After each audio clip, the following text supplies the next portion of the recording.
चंद्रनगर में विक्रमसेन नाम का राजा राज करता था। उसके राज्य में प्रजा बहुत सुखी थी। वह बहुत न्यायी था, लेकिन यह सब कुछ उसने ऐसे ही प्राप्त नहीं किया था। उसे बहुत मेहनत करनी पड़ी थी। उसकी चाक चौबंद सेना थी, जिसमें बड़े बड़े शत्रुओं को हराने का मादा था। वह अपने राज्य में प्रजा के दुख सुख का पता करने के लिए रात में वेश बदलकर टहला करता था। लेकिन अब उसके लिए एक नई समस्या पैदा हो गई थी। उसका पुत्र रतन सेन उसके मन के अनुसार नहीं चलता था। वह तो अपनी दुनिया में मस्त रहता था। उसका दोस्त एक बड़ई का बेटा सुंदरलाल था। ज्यादातर समय वह उसी के साथ बिताता था, जो राजा विक्रम सिंह को बिल्कुल भी पसंद नहीं था। वह सोचता था कि रतन सेन राजकाज के काम सीखे, घुड़सवारी धनुर्विद्या में मन लगाए। रतन सेन का कहना था कि पिताजी, ये सारी चीजें विद्याएं तो मैं सीख चुका हूँ। मैं कुशल घुड़सवार हूँ, तीरंदाज हूँ, युद्ध कौशल में निपुण हूँ। राजा कहता, तो आखेट को जाया करो, जिससे तुम्हारा अभ्यास बना रहे। रतन सेन का कहना था कि मैं आखेट में बेकार ही जीव जंतुओं को क्यों मारूं। उसके बजाय वह अपने दोस्त बड़ई के बेटे सुंदर के साथ समय बिताता था। राजा ने उसकी दोस्ती छुड़ाने के लिए बहुत प्रयत्न किए, लेकिन उसके कोई भी प्रयत्न सफल नहीं हुए। सुंदर की और रतन सेन की दोस्ती वैसी की वैसी ही बनी रही। राजा ने सोचा कि जब तक रतन सेन को धक्का नहीं लगेगा, तब तक वह नहीं सुधरेगा। इसलिए उन्होंने उसे हुक्म दे दिया कि जाओ, मेरे राज्य को छोड़कर चले जाओ और मुझसे तुम्हारा कोई रिश्ता नहीं। राजकुमार ने कहा, ठीक है, जैसी आज्ञा पिताजी, आपकी आज्ञा शिरोधार्य है, कहकर उसने राज्य छोड़ दिया। सुंदर ने जब यह समाचार सुना तो भागा भागा आया और उसने रतन सेन से कहा, जब महाराज ऐसी आज्ञा दे रहे हैं तो आप मेरा साथ छोड़ दो। आप क्यों राज्य छोड़कर जा रहे हो? मेरा क्या है, मैं तो कहीं भी निकल जाऊंगा तो अपना जीवन यापन कर लूंगा। मैं तो ठहरा छोटा आदमी, इससे ज्यादा मेरा नुकसान क्या होगा? मेरे लिए आप अपना जीवन क्यों बेकार करते हो? आप तो राजकुमार हो, आपको राज्य संभालना है। लेकिन राजकुमार ने कहा, नहीं, इसमें तुम्हारा कोई अपराध नहीं। उसके बाद भी पिताजी मुझे दंड दे रहे हैं तो मुझे स्वीकार है। सुंदर ने उसको बहुत रोका, लेकिन राजकुमार नहीं माना। सुंदर ने कहा, देखो, अब जब तुम जा रहे हो तो तुमको तो अपने जीवन यापन के लिए कोई काम भी नहीं आता, तो तुम बाहर जाकर क्या करोगे? राजकुमार बोला, मैं किसी की नौकरी करूंगा। सुंदर ने चिंता जताते हुए कहा, तुम्हें कोई काम नहीं आता है तो तुम्हें नौकरी कौन देगा? तुम ऐसा करना कि मेरे साथ तुमने चारपाई बनाना तो सीख ही लिया है। रतन ने कहा, हाँ, तो फिर मैं तुम्हें बताता हूँ। सुंदर उसको समझाता हुआ बोला, तुम चंदनपुर में जाना। वहां चंदन के विशाल जंगल में बहुत से चमत्कारी पेड़ हैं। तुम ऐसे पेड़ को ढूंढना जो तुम्हें चारपाई के लिए खुद ही लकड़ी दे दे। भला ऐसा भी कोई पेड़ होता है? क्यों नहीं, तुम जंगल में जाकर चंदन के हर वृक्ष से पूछना, क्या मैं तुम्हारे पेड़ से चारपाई के लिए लकड़ी ले सकता हूँ? सामान्य पेड़ से कोई प्रतिक्रिया नहीं होगी, लेकिन चमत्कारी पेड़ उसका जरूर जवाब देगा। सुंदर की इस बात पर राजकुमार रतन सेन बहुत हैरान हुए कि भला पेड़ कैसे जवाब देगा। उसने कहा, लेकिन पेड़ जवाब कैसे दे सकता है? वह क्या बोल सकता है? सुंदर ने कहा, पेड़ बोल नहीं सकता है, लेकिन वह प्रतिक्रिया दे सकता है। अगर तुम कहोगे कि तुम्हें चारपाई बनाने के लिए दो डाल दो, तो वह अपने डाल झुका देगा। आंधी आएगी, पत्ते गिरने लगेंगे, इसका मतलब है कि वह तुम्हें अपनी स्वीकृति दे रहे हैं। ऐसे चमत्कारी पेड़ की तलाश तुम्हें करनी होगी। ठीक है, कहकर राजकुमार ने भारी मन से सुंदर से विदा ली। सुंदर ने कहा, कोई जरूरत पड़ने पर मुझको भी बुलाना। ठीक है, राजकुमार चल दिया। चलते चलते उसने अपने राज्य की सीमा पार कर ली। वह बहुत दूर तक निकल आया था। अब वह थक चुका था। उसने सोचा थोड़ी देर आराम कर ले। तभी उसने देखा कि एक आदमी नदी के पुल पर खड़ा है। वह पत्थर फेंकता है और उससे पहले ही कूदकर उसको पकड़ भी लेता है। राजकुमार उसके पास गया और कहा, ऐ भाई, ये क्या कर रहे हो? उसने कहा, मैं अपना अभ्यास कर रहा हूं। किस चीज का अभ्यास? अपनी फुर्ती का अभ्यास। अच्छा, तुम्हारा नाम क्या है? मेरा नाम पवन सेन है। यह नाम मेरी पवन सी फुर्ती को देखते हुए रखा गया है। वह हंसते हुए बोला, अच्छा पवन सेन, क्या तुम मेरे मित्र बनोगे? राजकुमार रतन सेन को उसकी फुर्ती और उसकी मनोरंजक बातें अच्छी लगी। वह उससे प्रभावित हो गया। क्यों नहीं बनूंगा मित्र? मैं तो अकेला हूं। मेरे पिताजी ने मुझे घर से निकाल दिया है। अच्छा, तुम्हें घर से निकाल दिया है? तुम हो कौन? देखो, किसी को बताना मत। असल में मैं शक्ति नगर का राजकुमार हूं। लेकिन मेरे दिन रात के इस अभ्यास को देखते हुए मेरे पिताजी ने कहा कि तुम बिल्कुल निकम्मे हो। तुम्हें दुनियादारी में कोई रुचि नहीं है। तुम राजकाज करने योग्य नहीं हो। इसलिए निकल जाओ, और जब भटकते भटकते तुम जब सुधर जाओ तब वापस आ जाना। कहकर वह उदास हो गया। लेकिन भाई, तुम कौन हो? मैं भी तुम्हारी तरह राजकुमार हूं। मेरा नाम रतन सेन है। मेरी मित्रता को लेकर मेरे पिताजी ने मुझको निकाला है। मित्रता को लेकर? भला यह कौन सी बात हुई? यही तो बात है, हंसते हुए राजकुमार ने कहा। उन्हें लगता है कि मैं बड़े मित्र के साथ बैठकर अपने गुणों को खो दूंगा। उन्होंने मुझसे उसको छोड़ देने के लिए कहा। मैंने नहीं छोड़ा, इसलिए मुझे उन्होंने अपने राज्य से निकाल दिया। पवन सेन उसकी बात को सुनकर हंसने लगा और कहा, तब तो हम तुम दोनों एक ही से हो गए। तुम मित्रता के कारण ही निकाले गए हो, तो इससे मालूम पड़ता है कि तुम मित्रों के लिए विश्वास पात्र हो, और तुमसे ज्यादा सच्चा दोस्त कोई मिलेगा भी नहीं। इसलिए तुम आज से हमारे मित्र हुए, और वह भी पक्के वाले मित्र। दोनों राजकुमार गले मिले और अब एक साथ ही चल दिए। रतन सेन ने कहा, तुम्हारा जितना जी चाहे उतना अभ्यास करना। अब एक से भले दो बनकर दोनों चलते जा रहे थे। आपस में बातें करने से दोनों का मन भी लग रहा था। रास्ते में थकावट होने पर उन्होंने एक जंगल में आराम किया। नदी से पानी पिया और जंगली पेड़ों के रसीले मीठे फल खाए। अब उनके अंदर फुर्ती और उत्साह आ गया था।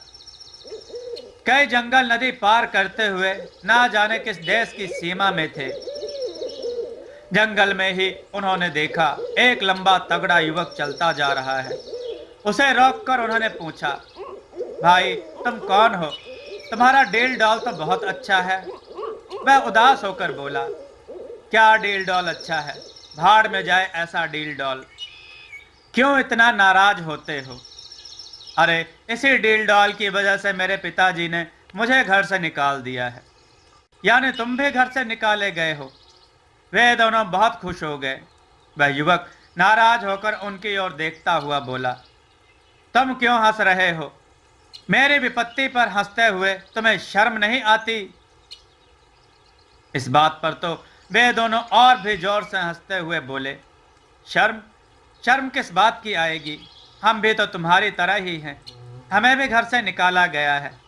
हमें तो खुशी इस बात की हो रही है कि आज भगवान हम पर कितना दयालु है कि हमसे घर छुड़वाया, लेकिन एक के बाद एक मित्र देता जा रहा है और एक जैसे लोगों को ही मिला रहा है। अब तुम भी जल्दी जल्दी बता डालो कि तुम किस अपराध के लिए निकाले गए हो, और सबसे पहले तो अपना नाम ही बता दो। मेरा नाम बलवान सिंह है। बलवान सिंह? वाह वाह, कितना अच्छा नाम है। यथा नाम तथा गुण। जैसा नाम काम भी वैसा ही होगा। बलवान मुंह लटकाकर बोला, इसी गुण के कारण ही तो मैं निकाला गया हूं। मैं भोजपुर राज्य का राजकुमार हूं। मुझे गुस्सा बहुत आता है और गुस्से में मैं जिसको भी घूसा मार देता हूँ वह वहीं पर ढेर हो जाता है। एक दिन मैं अपने मंत्री के साथ नगर भ्रमण करने के लिए गया। हाथी वहां काबू से बाहर हो गया और वह इधर उधर भागने लगा।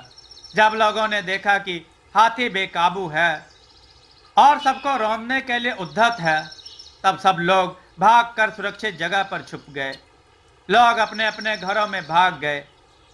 आगे चलकर कुछ निर्दोष बच्चों और स्त्रियों का दल मंदिर से पूजा करके चला आ रहा था।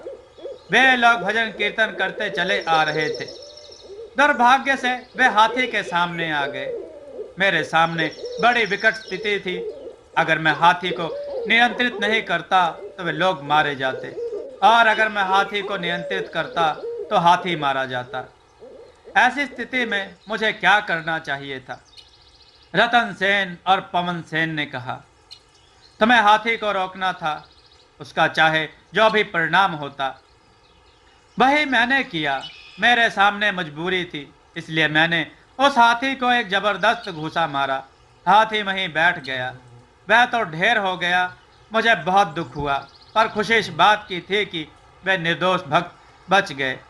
इस बात पर मंत्री जी मुझसे इतना नाराज हुए कि उन्होंने पिताजी के कान भर दिए और उनसे कहा, महाराज, बलवान होना तो ठीक है, खुशी की बात है, लेकिन अत्यधिक क्रोध में जब क्रोध पर नियंत्रण नहीं रहता तो वह हानिकारक हो जाता है और उसके दुष्परिणाम निकलते हैं।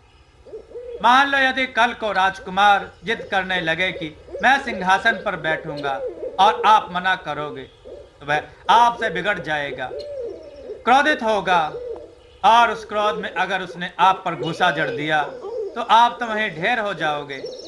बलवान ने कहा कि उस दुष्ट मंत्री ने पिताजी को इतना भड़काया कि वह उसकी बातों में आ गए।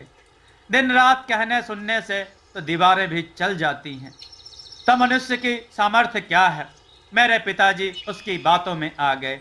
उनको लगने लगा कि किसी दिन क्रोध में आकर मैं उन पर या अपने छोटे भाई पर आक्रमण कर दूंगा या घूसा मार दूंगा तो वे लोग ढेर हो जाएंगे।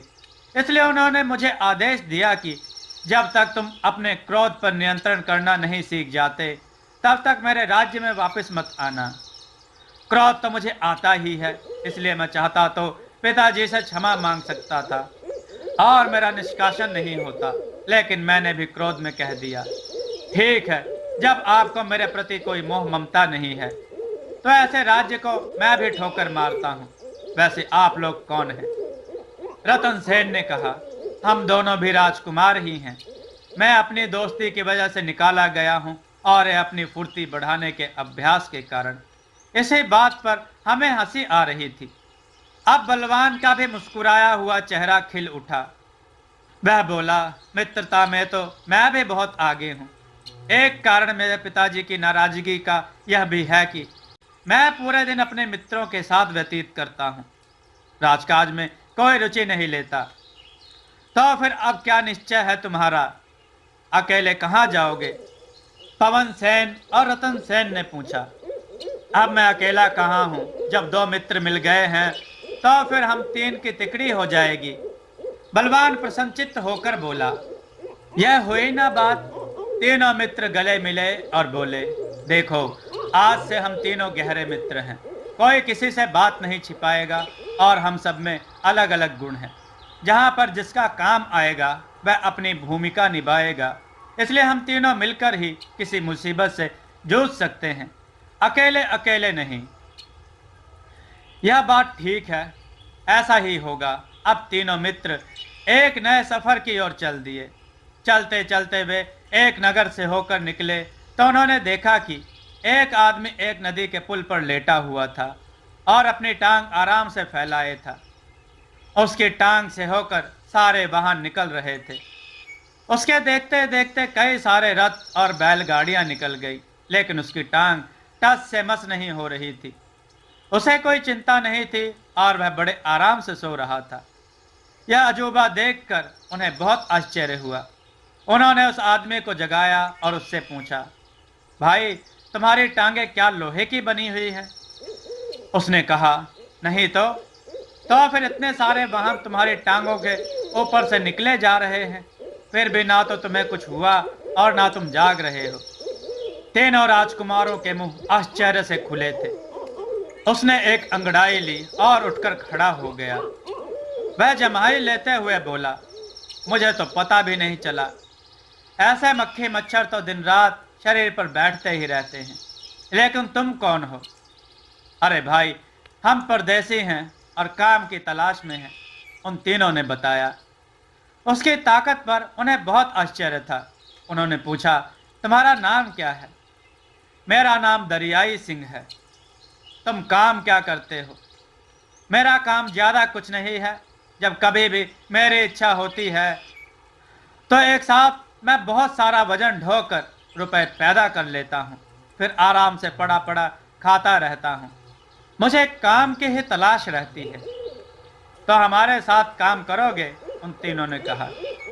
हाँ, मुझे लगातार काम मिलता रहे तो मैं काम करता रहूंगा। यह है कि मैं सारा काम इकट्ठा एक साथ ही कर दिया करूंगा, फिर मुझे सोने की आदत है। दरियाई सिंह ने तय किया। कोई बात नहीं, तुम सोते रहना, जब जरूरत पड़ेगी तब तुमको जगा दिया करेंगे। तीनों मित्र बोले। ठीक है। दरियाई सिंह बहुत खुश हुआ। उन्होंने उसको भी साथ ले लिया। अब चारों का सफर शुरू हुआ। पूरे दिन भर का सफर तय करने के बाद वे एक घने जंगल में आ गए। अब चारों को अपने रहने का ठिकाना तलाश करना था। रतन सेन ने कहा, देखो, हम किसी राज्य में रहने जाएंगे तो हमारे सामने एक समस्या यह आएगी कि हम अलग अलग देशों के राजकुमार हैं। अगर हमें कोई पहचान लेगा तो हम पर कोई शक भी कर सकता है कि हम उनके राज्य का भेद लेने आए हैं या गुप्तचर हैं। इसलिए हमारा किसी राज्य में रहना ठीक नहीं है। हम अपना ठिकाना यही जंगल में ही बनाएंगे। लेकिन जंगल में तो खूंखार जानवर आदि भी हो सकते हैं। पवन सेन ने आशंका व्यक्त की। तो फिर हम राजकुमार किस बात के हैं? हमने अस्त्र शस्त्र चलाने की शिक्षा प्राप्त की है और हम अपना ही घर सुरक्षित नहीं कर सकते हैं। रतन सेन के यह कहने पर पवन सेन लज्जित हो गया। ठीक है, तो फिर अब लग जाते हैं सब इस काम में। तीनों राजकुमार और दरियाई सिंह अपना घर बनाने में लग गए। बलवान मिट्टी पत्थरों के ढेरों पर घूसा मारता व बिखर जाता। दरियाई सिंह उस ढेर को पल भर में लाकर वहां जमा कर देता। दरियाई सिंह ने आसपास के झाड़ झंखाड़ पेड़ पौधे काट पीट कर सब साफ कर दिए थे और उनको उठा उठा कर दूर डाल दिया था। बलवान सिंह ने पल भर में लाकर सारी वस्तुएं वहां पर जमा कर दी। पवन सेन में फुर्ती बहुत ज्यादा थी। अपने अभ्यास काल के दौरान उसकी एक राजमिस्त्री से दोस्ती हुई थी, जिससे उसने मकान बनाना सीखा था। एक लोहार से दोस्ती थी, जिससे उसने लोहे का काम सीखा था। इन चीजों से उसके पिता ने चिढ़कर उसे निकाला था। आज भी वही गुण उसके काम आ रहे थे। वह पत्थरों को जोड़कर बहुत जल्दी जल्दी दीवारें बनाता जाता था। राजकुमार रतन सेन अस्त्र शस्त्र चलाने में निपुण था। घुड़सवार भी अच्छा था, लेकिन वह तो पैदल निकला था, घोड़ा तो था नहीं।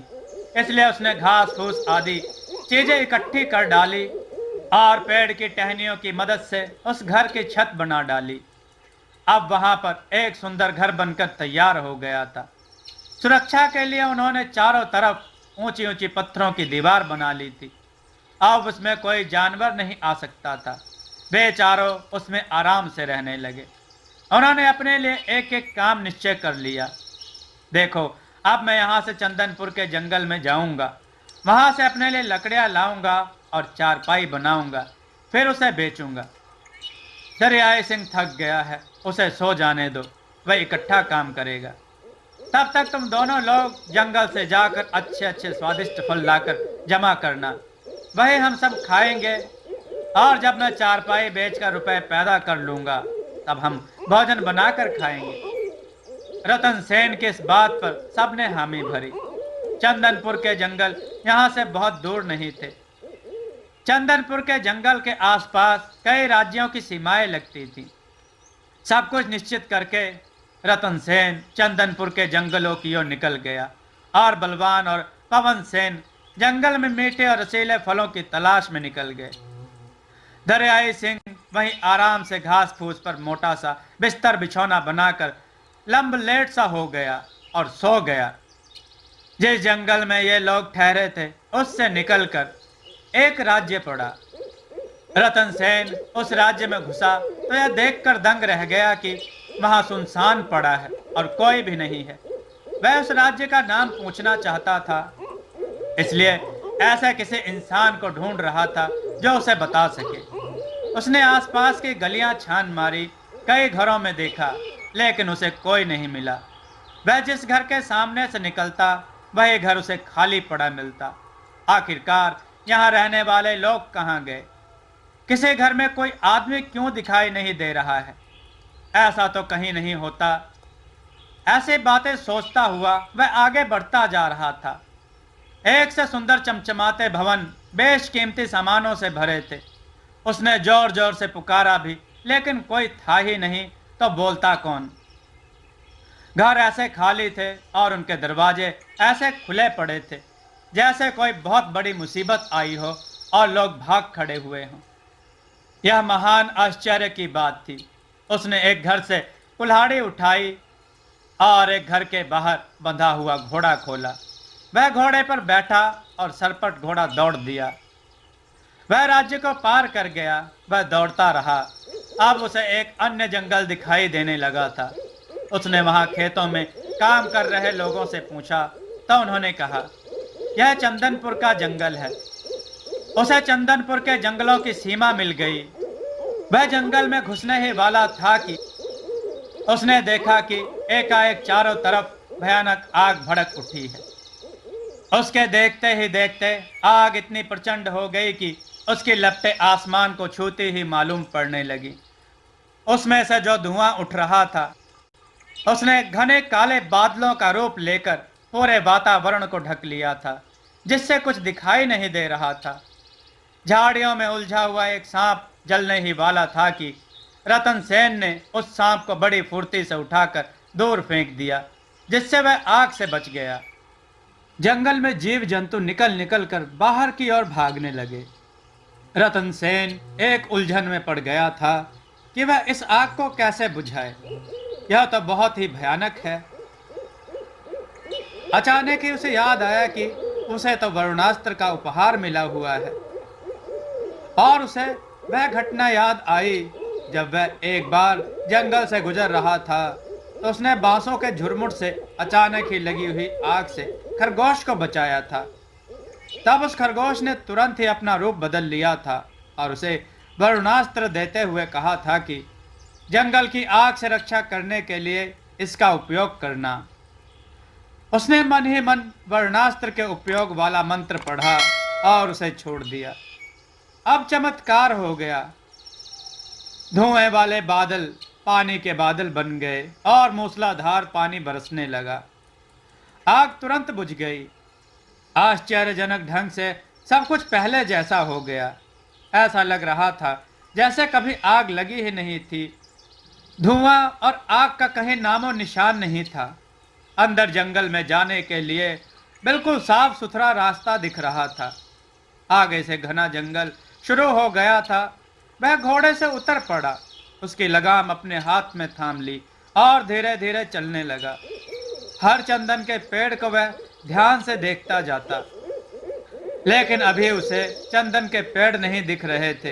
ये तो और ही प्रकार के पेड़ थे, इसलिए वह जंगल में और अंदर तक चला जा रहा था। इतना तो रतन सेन को आभास हो गया था कि यह साधारण जंगल नहीं है। अभी उसे पता नहीं क्या क्या झेलना पड़ेगा। और भी अंदर जाने पर उसे अचानक से पेड़ दिखने लगे। सुंदर के कहने के अनुसार वह हर पेड़ से पूछता, मुझे चारपाई के लिए लकड़ी चाहिए, क्या मिल जाएगी? कोई जवाब ना मिलने पर वह आगे बढ़ जाता। इस तरह से उसे भटकते भटकते और पेड़ों से पूछते पूछते बहुत देर हो गई थी। तभी उसने कराहने की आवाज सुनी। रतन सेन बहुत जोर से चौंका। इतने घने जंगल में यहाँ कौन इंसान हो सकता है? उसने ध्यान से सुना। वास्तव में किसी इंसान के कराहने की आवाज आ रही थी। उसने आवाज की दिशा में देखा। चारों तरफ ऊंचे ऊंचे पेड़ थे। उन पेड़ों के नीचे छोटे छोटे पेड़ थे और उन पेड़ों में लिपटी हुई लताएं झुरमुट बना रही थी, जिससे वहां दिन में भी अंधेरा दिख रहा था। ऐसे में रास्ता ढूंढना भी बहुत मुश्किल लग रहा था। उसने इधर उधर देखा तो उसे एक बुढ़िया दिखाई दी। उसके बाल सन की तरह सफेद थे और वह बहुत घायल थी। उसके शरीर पर घाव थे और उनसे खून निकल रहा था। वह दौड़कर उसके पास पहुंचा। अपने पास रखे पानी से उसने उस बुढ़िया के घाव से बहते हुए खून को धोया और वहीं पर झाड़ियों से औषधि के पेड़ को ढूंढकर उसके घाव पर लगाया, जिससे उसे राहत मिल गई। अब उसका कराहना बंद हो गया था और अब उसने उस घायल बुढ़िया से पूछा, आप कौन है माताजी? आप इतने भयानक घने जंगल में, बियाबान जंगल में क्या करने आई हैं? आपके चोट कैसे लगी? कराहते कराहते वह बोली, बेटा, मैं एक बेसहारा बूढ़ी हूँ। मुझे मेरे बेटे ने घर से निकाल दिया है, इसीलिए मैं जंगल में घास फूस, शहद और जड़ी बूटियां लेने के लिए आती हूँ। इसी बीच में मुझ पर जंगली भालू ने हमला कर दिया था, जिससे मैं बचती बचाती भागती भागती यहाँ तक आ गई हूँ। तब से मैं भटक रही हूँ और अब मैं इतनी दूर आ गई हूँ कि मुझे पता भी नहीं चलता कि मैं अपने घर में कैसे पहुँच पाऊंगी, और इतनी घायल भी हूँ। दूसरे भूख से मैं व्याकुल हूँ, मुझे प्यास भी बहुत जोर से लगी है। कहते कहते वह बुढ़िया बिल्कुल निढाल हो गई। रतन सेन के पास जो भी पानी था, उससे तो उसने उस बूढ़ी के घाव को धो डाला था। अब उसके पास पानी नहीं रह गया था। उसने एक सुरक्षित स्थान पर लाकर उसको बिठा दिया और कहा, आप यहाँ बैठो, मैं आपके लिए पानी और कुछ फल लेकर आता हूँ। वह बूढ़ी कुछ नहीं बोली। रतन सेन जंगल में इधर उधर घूमता रहा। एक जगह उसे एक तालाब दिखाई दिया। वहां से उसने पानी भरा और कुछ फल तोड़े। इस काम में उसको बहुत देर लगी, क्योंकि फल पेड़ में काफी ऊंचाई पर लगे थे। उसके लिए उसे पेड़ पर चढ़ना पड़ा था और बड़े परिश्रम से उसने वह फल तोड़े थे। फल और पानी लेकर वह लौटा। उसने उस बूढ़ी को पानी पिलाया और फल खाने को दिए। उसने बहुत सारा पानी पी डाला और सारे फल खा डाले। उसके बाद आंखें खोली। वह बोली, बेटा, यह तो बहुत ऊंचाई पर लगते हैं। रतन सेन ने कहा, हाँ, लेकिन आप बहुत भूखी थी, तो इसके सिवा और कोई रास्ता नहीं था। अब चलिए, मैं आपको आपके घर पहुंचा दूं। मुझे बताते जाना कि तुम्हारा घर कहाँ पर है। लेकिन बेटा, मुझे तो लगता है तुम किसी जरूरी काम से आए थे, इसलिए तुम जाकर अपना काम करो। मैं किसी ना किसी तरह से चली जाऊंगी। नहीं, ऐसा कैसे हो सकता है? मैं अपना काम बाद में कर लूंगा। अगर जरूरी है तब भी कोई बात नहीं। आपकी जान से ज्यादा बढ़कर जरूरी कुछ नहीं है। यह बात सुनकर उस बूढ़ी महिला ने कुछ भी नहीं कहा और रतन सेन उसको सहारा देकर उसके साथ साथ चलने लगा। वह कहती जा रही थी, बताओ, मैंने तुम्हें कितनी तकलीफ दी। पता नहीं तुम कहाँ से आए हो। पता नहीं तुम्हारा कौन सा काम अटका होगा। अब उस बात को छोड़ो, आप संभाल कर चलो। अगले ही पल रतन सेन हैरान रह गया। वह सारा दृश्य गायब हो गया। उसकी जगह पर एक सुंदर सी स्त्री खड़ी हुई थी, जिसके चेहरे पर तेज झलक रहा था और उसके चारों तरफ एक आभा में मंडल बना हुआ था। वह बिल्कुल स्वर्ग की अप्सरा लग रही थी। उसके बहुमूल्य वस्त्र और आभूषण देखकर मालूम पड़ता था कि वह इस लोक की नहीं है। उसके तेज के आगे नतमस्तक होकर रतन सेन ने उसको प्रणाम किया। वह अवाक खड़ा था कि यह कौन है? एकदम से बूढ़ी महिला से बदलकर इतनी रूपसी स्त्री कैसे बन गई? उसने रतन सेन से कहा, मैं इस जंगल की देवी हूँ।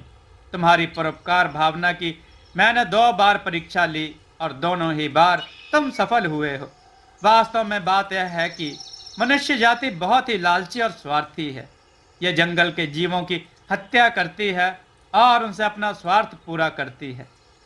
यहाँ की कोई भी चमत्कारी चीज अगर किसी गलत हाथों में पड़ जाएगी तो वह अपने स्वार्थ के लिए उसका उपयोग करेगा, और गलत उपयोग होने से किसी को नुकसान भी पहुंच सकता है। लेकिन मैंने अच्छी तरह से तुमको परख लिया है कि तुम कभी भी किसी भी चमत्कारी चीज का गलत उपयोग नहीं करोगे, उसका उपयोग दूसरों की भलाई के लिए ही करोगे। इसलिए अब तुम आराम से चंदन की चमत्कारी लकड़ी को ले जा सकते हो, लेकिन तुम इस लकड़ी का करोगे क्या? मैं अपनी आजीविका के लिए इससे चारपाई बनाऊंगा और उसे बेचकर धनोपार्जन करूंगा। ठीक है, तब तुम 2 चारपाइयों के लिए लकड़ी ले जाओ। एक चारपाई बेच देना, एक चारपाई अपने लिए रखना। यह मेरी तरफ से तुम्हारे लिए है। ठीक है देवी जी। रतन सेन ने जंगल की देवी को नमस्कार किया। जंगल की देवी अदृश्य हो गई और अब रतन सेन ने देखा कि सामने चंदन का विशाल पेड़ खड़ा हुआ है, जिसकी पत्तियां झिलमिला रही हैं और बड़े बड़े भयंकर सर्प चारों तरफ लिपटे हुए हैं। साधारण इंसान की तो इन सर्पों को देखकर ही हालत खराब हो जाए, लेकिन इन्हीं सर्पों को तो वह अभी आग से बचा चुका था। उसे देखते हुए सब हट गए। उसने चंदन के पेड़ को पूछा, मुझे चारपाई के लिए लकड़ी चाहिए, क्या मुझे मिल जाएगी? हवा सनसनाने लगी और 2 डालियां झुक गई। उन डालियों के पत्ते झड़ गए और देखते ही देखते वे डालियां सूख गई। आश्चर्य की बात थी कि पूरा पेड़ हरा था और केवल 2 ही डालियां सूखी थी, जिसे उसने कुल्हाड़ी से काट लिया। कहीं से भी नहीं लग रहा था कि पेड़ से 2 डालियां काटी जा चुकी हैं। इससे पता चलता था कि यह चमत्कारी पेड़ है। अब वह वहां से वापस चल पड़ा। रतन सेन घोड़े पर बैठकर वापस उसी सुनसान नगर से होकर आगे को गया। उसने जिस घर से घोड़ा लिया था वहां घुसा, चारपाई बनाने के लिए और भी औजार ढूंढे, फिर सब सामान बांधकर घोड़े पर रखा और वापस अपने घर की ओर चल दिया। शाम तो उसे जंगल में ही हो गई थी। अब उसे चलते चलते बहुत देर हो गई। आधी रात के करीब अब वह अपने घर पर आ गया। उसने घोड़े को 4 दीवारी के भीतर बांधा। घोड़े को देखकर सब अचंभित रह गए।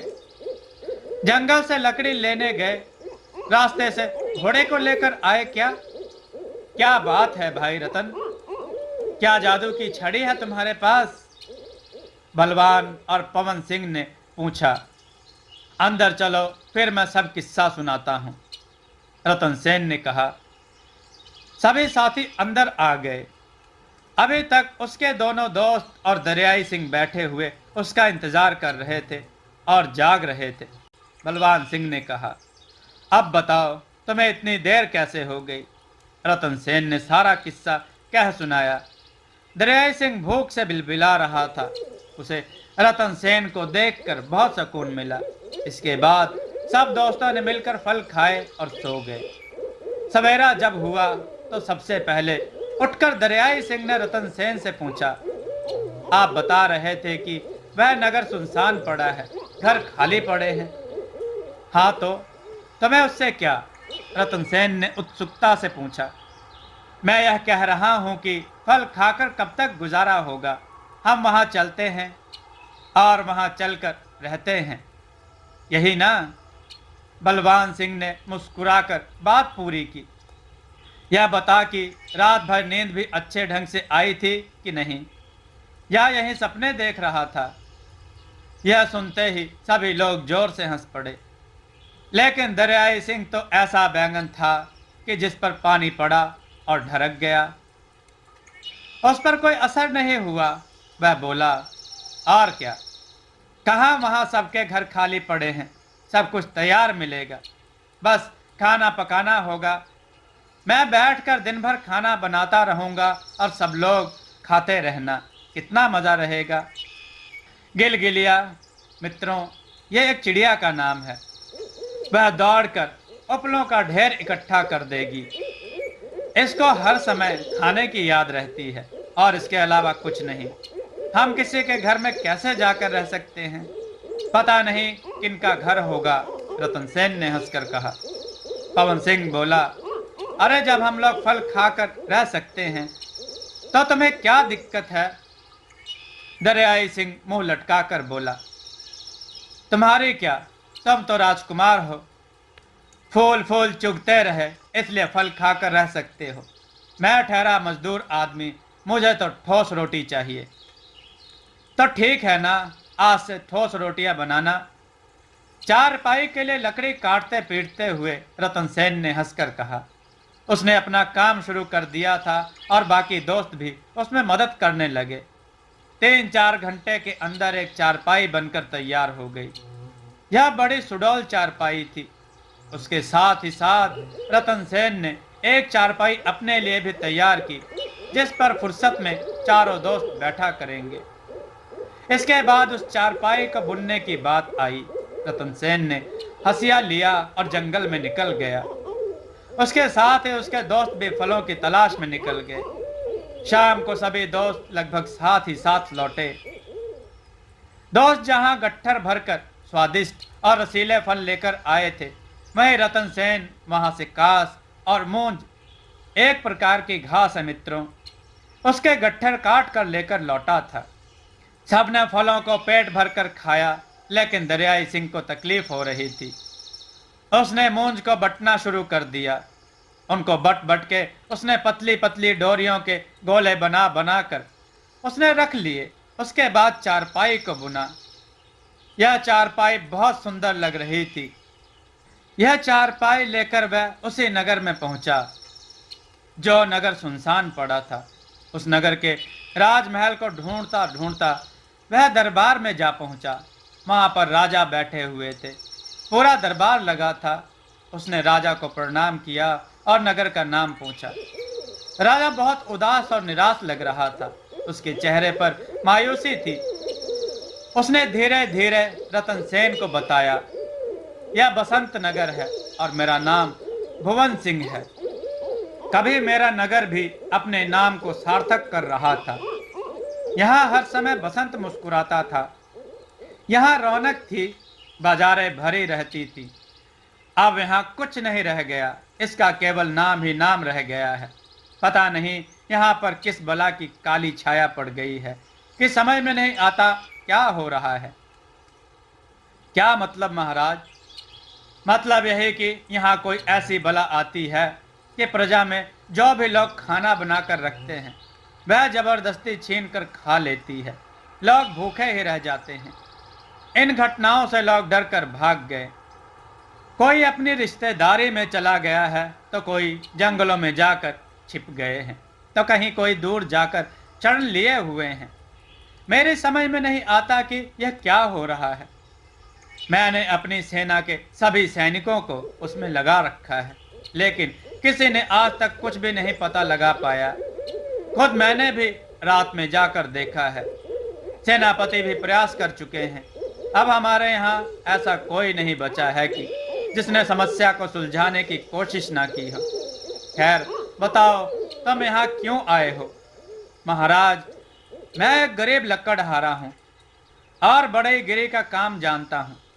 मैं अपनी एक चारपाई बेचना चाहता हूँ, लेकिन मैंने आपके नगर का पूरा बाजार देखा, वहाँ कोई खरीदार ही नहीं है, इसलिए मजबूर होकर मैं आपके पास आया हूँ।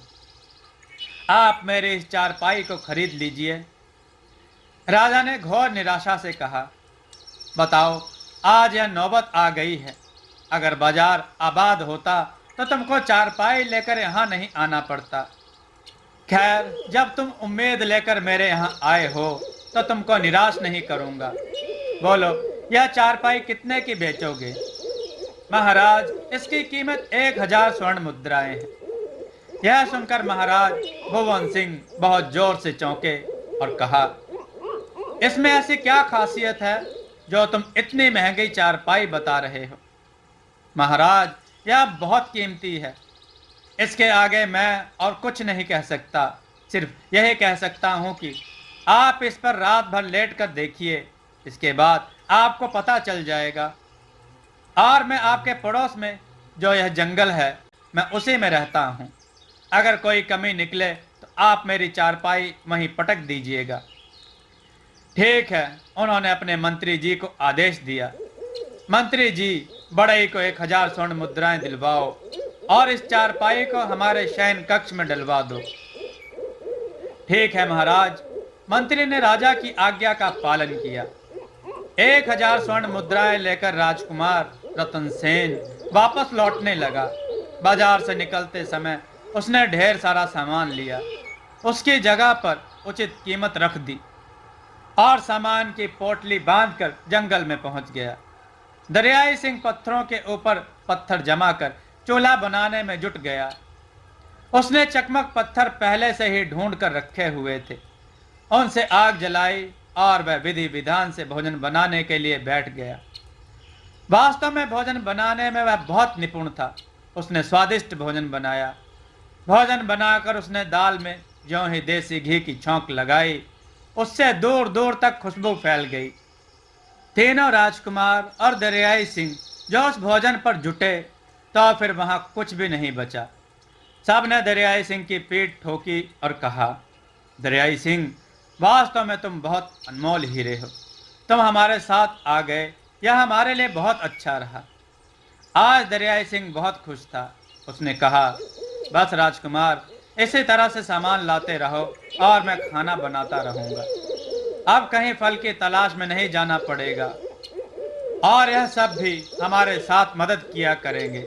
इनको भी मैं भोजन बनाने में निपुण कर दूंगा, क्योंकि सभी लोग बारी बारी से बनाया करेंगे। हाँ, यह बात तुम ठीक कहते हो, पवन सिंह ने कहा। लेकिन रुको रुको, अभी इसमें कमी है, रतन सेन ने कहा। क्या कमी है? बलवान सिंह बोला। यही कि यह हमारी वक्त जरूरत के लिए 1000 स्वर्ण मुद्राएं हैं। हम में से सभी लोग कोई नौकरी की तलाश करेंगे और कमाएंगे, और हमें तो सिर्फ इतना चाहिए कि एक दिन के भोजन की व्यवस्था हो जाए। इसलिए रोज एक आदमी काम करने जाया करेगा और एक आदमी चारों तरफ जंगल में 4 दीवारी से निगरानी किया करेगा, ताकि कोई खतरा ना हो, और 2 लोग भोजन पकाया करेंगे। यह कार्यक्रम रहेगा, और जब दूसरा दिन आएगा तो दूसरा आदमी कमाने के लिए जाएगा, बाकी 3 लोग यहाँ रहा करेंगे। प्रतिदिन ऐसा ही नियम रहेगा। बारी बारी से चारों लोग काम पर जाया करेंगे। रतन सेन ने पूरा कार्यक्रम तय कर दिया। ठीक है, यही निश्चित हो गया। अब यह सबसे अच्छा है, इसमें सबको बराबर काम करना है। उधर महल में राजा ने उस चारपाई का उपयोग करने की सोची। उसने उसी चारपाई पर अपना बिस्तर लगवाया और रात में उस पर लेट गया। सर्वत्र शांति छाई हुई थी। रात का पहला पहर शुरू हो चुका था। अचानक उसे लगा कि उसकी चारपाई हिल रही है। वे चौंक उठे, लेकिन उठे नहीं। चुपचाप आंखें बंद किए पड़े रहे। तभी कहीं से आवाज आई, भाई, तुम सब जाग रहे हो या सो रहे हो? यह किसकी आवाज आई? राजा बहुत जोर से चौंका, लेकिन फिर भी आंखें बंद किए पड़ा रहा। बोला कुछ नहीं। यह आवाज सुनकर राजा चकित रह गया, लेकिन वे तो मौन रहे। मैं जरा घूम घाम कर आता हूं, तब तक तुम चारपाई को संभाले रहना। ठीक है भाई, लेकिन जल्दी आना, क्योंकि फिर हम भी तो घूमने जाएंगे। अच्छा भाई, देखना, मैं जा रहा हूं। राजा ने देखा कि चारपाई से एक पाया निकला और उड़ता हुआ खिड़की से निकल गया। यह करिश्मा देखकर राजा हैरान रह गया, लेकिन उसने कहा कुछ नहीं और सोचा कि वह बड़े ही ठीक कहता था। चारपाई तो सचमुच बहुत ही चमत्कारी है। लेकिन देखते हैं अब आगे क्या होता है। एक पहर खत्म होने को आया, उससे पहले ही वह पाया आ गया और आकर चारपाई में अपनी जगह पर लग गया। बाकी बचे हुए 3 पाए कहने लगे, भाई, तुम घूम कर आए हो तो तुमने क्या देखा है, हमको भी बताओ। उसने कहा, सुनो, अगर राजा जाग रहा होगा तो सुनेगा, तो उसे फायदा मिलेगा। मैं यहाँ से घूमते हुए गया, चारों तरफ मैं घूमा, कई अजब तरीके के दृश्य देखे, मेरा मन प्रसन्न हो गया, लेकिन लौटते समय मैं बहुत दुखी हो गया। मैं एक झोपड़ी के ऊपर से गुजरा तो मैंने देखा उसमें एक बुढ़िया बहुत जोर जोर से रो रही है। मुझसे नहीं रहा गया, मैं वहां उतर गया। मैंने एक लड़की का वेश बनाया और उस बुढ़िया से पूछा, माई, तुम क्यों रो रही हो? तुम्हें क्या दुख है? वह बोली, बेटा, तुम्हें क्या बताऊं, इस नगर का राजा इतना दयालु और प्रजा पालक है कि उसकी मौत की बात सोचते ही मेरा कलेजा कांप जाता है। मैं सोचती हूं कि यह राज्य राजा से विहीन हो जाएगा, इतने अच्छे राजा की मौत हो जाएगी। इसी दुख में मैं रो रही हूं। लेकिन राजा की मौत क्यों होगी? वह इसलिए कि अनजाने में ही राजा ने एक नाग को मार दिया था। उसकी नागिन राजा से बदला लेना चाहती है। मुझ में योग शक्ति है, मैं उसके द्वारा जान लेती हूँ। मैं नागिन किसी दिन रात में आकर राजा के जूतों में बैठ जाएगी। सवेरे राजा जैसे ही जूते पहनेंगे वह काट लेगी और राजा की मृत्यु हो जाएगी। यह सोचकर मैं रो रही हूँ कि मैं उसके लिए कुछ भी नहीं कर पाऊंगी। अरे, यह तो बहुत ही अनर्थ वाली बात है। बाकी तीन पाए बोले, हाँ, अब अपने भाग्य की बात यह है कि अगर राजा सुन रहा होगा तो वह अपना उपाय कर लेगा और बच जाएगा। अब दूसरा पहर लगने जा रहा था, इसलिए दूसरा पाया बोला, भाई, अब तुम बाकी लोग बाहर संभालो, अब मैं घूमने फिरने के लिए जाऊंगा। चार पाई थोड़ी सी हिली, अब दूसरा पाया चार पाई में से निकला और उड़ता हुआ खिड़की से बाहर निकल गया। अब तो राजा के मन में बहुत ही खलबली मची हुई थी। ऐसा आश्चर्य देखकर वह दंग था। अब वह दूसरा पहर खत्म होने की प्रतीक्षा कर रहा था और दूसरे पाए की बात सुनने के लिए बेचैन था। धीरे धीरे समय बीत रहा था। राजा की उत्कंठा बढ़ती जा रही थी। उसे एक एक पल बिताना बहुत मुश्किल पड़ रहा था। आखिरकार दूसरा पहर खत्म होने को आया। तभी दूसरा पाया भी आ गया, आकर यथास्थान लग गया। वह अन्य पायों से बोला, भाई, तुम सब लोग जाग रहे हो?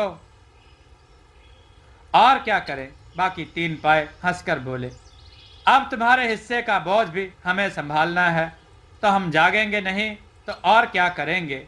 हाँ, यह बात तो है। अच्छा, अब तुम अपनी कहानी सुनाओ।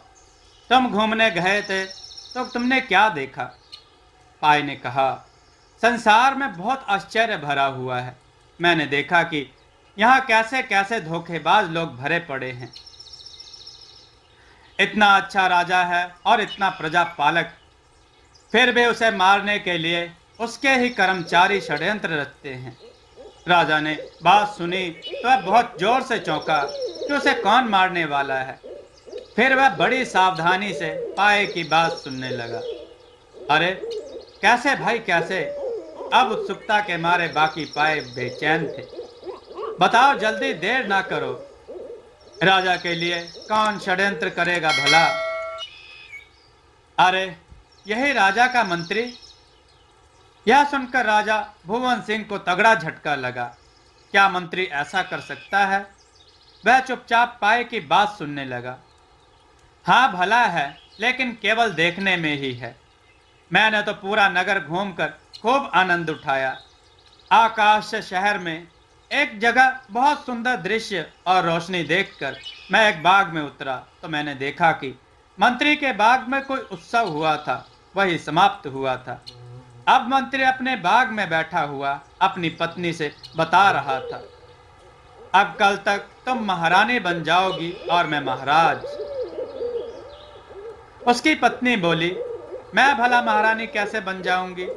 मंत्री ने कहा, कल राजा के पीछे पीछे मैं बाग में जाऊंगा। बाग में मंदिर है, राजा पूजा करने के लिए सवेरे सवेरे जाते हैं। मैं भी उनके साथ जाता हूँ। जैसे ही राजा जल चढ़ाने के लिए मंदिर में झुकेंगे, उसी समय पीछे से तलवार का वार कर दूंगा और उनको मार डालूंगा। तुम क्या सोचती हो, आज मैंने यूं ही उत्सव किया है? अरे पगली, ये सेनापति और सामंत दावत में आए थे, यूं ही नहीं। आज हमने षड्यंत्र की पूरी रूपरेखा बना ली है। कल मैं यहाँ का राजा बनकर मुकुट धारण करूंगा। क्या? मंत्री की पत्नी बोली। राम राम, ऐसी बातें करते हुए तुम्हें शर्म नहीं आती? इतने अच्छे राजा की तुम हत्या करोगे, तुम्हें पाप नहीं लगेगा? उन्हीं की कृपा से हम इतने ऐशो आराम से रह रहे हैं। उनका नमक खाया है हमने, तुम्हारी बुद्धि भ्रष्ट हो गई है। मंत्री ने कहा, बेवकूफ औरत, क्या बकवास किए जा रही है? तुझे अकल भी है? मंत्री की पत्नी ने कहा, भगवान से डरो, ऐसा पाप मत करो। हमारे आगे संतान है, हमारी करने का फल उसको भुगतना पड़ेगा। मैं अपने बच्चों पर पाप की छाया नहीं आने दूंगी, मैं राजा को बता दूंगी। तब मंत्री ने उसके हाथ पैर बांधकर उसे एक कमरे में बंद कर दिया और अपने आप सोने चला गया। यह तो बहुत पते की बात कही तुमने। अब यही बात है कि अच्छा भाग्य होगा तो राजा जाग रहा होगा, वह सुन लेगा तो वह बच जाएगा, नहीं तो फिर इतने अच्छे राजा की हत्या का हमें भी बहुत बड़ा दुख होगा। दूसरे पाए बोले, यह सब बात ठीक है, अब तीसरा पहर लगने वाला है, अब इस पहर में मैं घूमने जाऊंगा। तीसरे पाए ने बाकी पायों से कहा, ठीक है भाई, तुम भी जाओ, तुम भी घूम फिर कर देखो, तब तक हम लोग तो है ही। चार पाई हिली और तीसरा पाया निकला। बाकी पायों ने चार पाई संभाली और तीसरा पाया उड़ता हुआ खिड़की से बाहर निकल गया। अब यह पाया क्या खबर लाएगा? राजा बड़ी बेचैनी से तीसरे पाए की प्रतीक्षा कर रहे थे। तीसरा पहर खत्म होने वाला था, उससे पहले ही तीसरा पाया भी आ गया और आकर अपनी जगह पर लग गया। बाकी पाए बोले, भाई तुमने क्या देखा है? तुम भी हमें बता डालो। हाँ सुनो, पाए ने बोलना शुरू किया। जब उड़ता हुआ मैं आकाश में पहुंचा तो मैं चारों तरफ घूमा, कई अद्भुत नजारे देखे, खूब आनंद उठाया। एक ऐसा नजारा देखा जो मैं तुम सबको बताना चाहता हूं। क्या? तीनों पाए एक साथ बोल उठे। मैंने देखा कि एक बियाबान दुर्गम जंगल में एक जगह बहुत रोशनी हो रही है, तो मैं वहां उतरा। मैंने देखा कि एक जश्न हो रहा है, वहां लोग नाच गा रहे हैं। एक ऊंचा सिंहासन लगा है जिस पर एक भयानक शक्ल का राक्षस बैठा है। वह बहुत जोरों जोरों से हंस रहा है। उसके साथ ही राक्षस भी मौजूद हैं, लेकिन उसके दास दासियां मनुष्य हैं। तो इसमें आश्चर्य और अद्भुत बात क्या है? दूसरे पायों ने निराश होकर कहा, हमने तो समझा कि कोई अद्भुत कहानी सुनाने वाले हो। अरे भाई सुन तो लो पहले, मैं सुना रहा हूं ना। मैंने देखा कि वह थाल में भरे मोतियों को मुट्ठियों में भर भर कर फेंक रहा है, जिसे वे लोग लूट रहे हैं। सबसे बड़ा आश्चर्य मैंने यह देखा कि मोती के बाद वह हीरे भरी थाल लुटा रहा है। जैसे ही थाल खत्म होते हैं वैसे ही दूसरा थाल आ जाता है। मुझे आश्चर्य हुआ कि उसके पास इतने हीरे मोती कहां से आए, और हीरे मोतियों की खान है उसके पास। यह भी कौन सा आश्चर्य है? पाए बोले। अरे सुनो तो, तभी ऐसा आश्चर्य मैंने देखा जो तुम्हें सुनाए बिना मैं नहीं रह सकता। ऐसा क्या देखा तुमने? मैंने देखा कि वहां एक सुंदर राजकुमारी है। वह उसे डांटने लगा, तब वह रोने लगी और आंसुओं की जगह मोती गिरने लगे। उसके थोड़ी देर बाद उसने उसे हंसाना शुरू किया। जब वह हंसी तो हीरे झरने लगे। ऐसा अजूबा तो मैंने आज तक नहीं देखा। लेकिन मुझे इस बात का दुख हो रहा है कि राजकुमारी उसकी कैद में थी और वह बहुत उदास थी।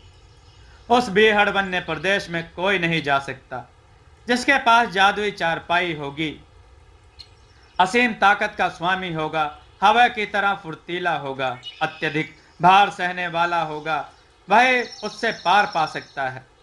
अगर राजा जाग रहा हो तो वह ऐसे लोगों को ढूंढे, ऐलान कर दे, उससे राजकुमारी को छुड़वा दे, और उसने जिन मनुष्यों को कैद किया है उनको भी छुड़वा दे। अच्छा, अब तुम्हारा पहर तो खत्म हो गया। अब चुपचाप अपनी जगह पर लग जाओ और मेरी जगह का भार संभालो। सबसे आखिरी वाले पहर में मैं भी घूम लूं, वरना मैं तो यही शाम से ही लगा हुआ हूं। चौथे पाए ने कहा, ठीक है भाई, तुम भी जाओ, नहीं तो व्यर्थ में ही हमें कोसोगे। तीनों पाए हंसते हुए बोले। चार पाई हिली और चौथा पाया निकलकर खिड़की से होता हुआ उड़ता हुआ चला गया। राजा शोक में डूब गया था। उसे जंगल का वह दृश्य याद आया जब वह शिकार खेलने गया था, तो उसने देखा कि झाड़ियों में दो तितलियां फंसी हुई हैं। वे आश्चर्यजनक रूप से बड़ी और खूबसूरत पंखों वाली थी, लेकिन इस तरह से कांटों में बिंध गई थी कि निकल नहीं पा रही थी। राजा ने उन्हें बड़ी सावधानी से निकाला और उनके ऊपर बूटी की पत्तियों का रस निचोड़ दिया। इससे वे तुरंत स्वस्थ हो गई। एक बड़े फूल पर उनको बिठाकर सुरक्षित स्थान पर रखकर राजा वापस अपने महल की ओर चल पड़ा। तभी उसने देखा उन दोनों तितलियों ने रूप बदल लिया था और वे परियां बनकर खड़ी थी। उनमें एक परी बड़ी थी और दूसरी छोटी। बड़ी परी ने कहा, राजा भुवन सिंह, मैं तुमसे बहुत प्रसन्न हूँ। आज तुमने हमारी बेटी को बचाया है। मैं रानी परी हूँ। अपनी बेटी की जिद पर मैं उसको धरती लोक की सैर कराने लाई थी। तुमने उसे बचाकर मुझ पर उपकार किया है, इसलिए मैं तुम्हें आशीर्वाद देती हूँ कि तुम्हारे यहाँ एक अद्भुत और विलक्षण पुत्री का जन्म होगा। जो हंसेगी तो हीरे झड़ेंगे और रोएगी तो मोती झड़ेंगे। थोड़े दिनों के बाद राजा के यहाँ एक विलक्षण पुत्री का जन्म हुआ। राजकुमार तो पहले से ही था, बस एक पुत्री ही नहीं थी जिसकी उसे कमी खलती थी। अब पुत्री को पाकर वह बहुत खुश हुआ। उसकी आंखों से आंसू की जगह मोती गिरते थे और हंसने पर हीरे। राजा ने उसका नाम मुक्ता रखा था। अब राजा का खजाना भरने लगा और उसका राज्य दिन दुगनी रात चौगनी प्रगति करने लगा। राजकुमार और राजकुमारी साथ साथ ही खेलते थे। दोनों राजा की आंखों के तारे और प्रजा के दुलारे थे। लेकिन धीरे धीरे मुक्ता की ख्याति चारों तरफ फैलती गई और राजा के सैकड़ों दुश्मन पैदा हो गए। एक बार एक पड़ोसी राजा ने तो हमला ही कर दिया कि वह राजकुमारी उसको मिल जाए। अब राजा के लिए यह वरदान अब शाप बन गया था। सभी उसका दुश्मन बन गए थे और वे राजकुमारी का अपहरण करना चाहते थे ताकि उसे प्राप्त करके वे भी धनी बन जाएं और उससे हीरे मोती प्राप्त कर सकें। अब तो राजा चाहता था कि परी रानी उसका वरदान वापस ले ले, लेकिन उसे क्या मालूम था कि वरदान वापस नहीं होता। वह भगवान से रोज प्रार्थना करता कि मेरी बेटी को सामान्य बना दो, लेकिन कुछ भी नहीं हुआ। एक दिन महल से राजकुमारी का अपहरण हो गया। वह महल के बगीचे में थी, तभी एक विचित्र शक्ल का राक्षस उड़ता हुआ आया और उसका अपहरण करके उड़कर जाने लगा। उसका भाई राजकुमार उसको बचाने के लिए पीछे पीछे गया और वह भी गायब हो गया। तब से आज तक उसका कुछ भी नहीं पता चला। राजा उन दोनों को खोकर जैसे निर्जीव ही हो गया था। तभी उसका मंत्री भी उसको मारना चाहता है, क्योंकि वह जानता है कि राजा का उत्तराधिकारी नहीं है। आज इस पाए के मुख से बात सुनकर उसे याद हो आई और उसे लगा कि यह उसी की बेटी होगी। वह तो उसकी उम्मीद छोड़ ही चुका था कि कभी उसकी बेटी दोबारा मिलेगी, लेकिन अब उसे आसरा हो गया था।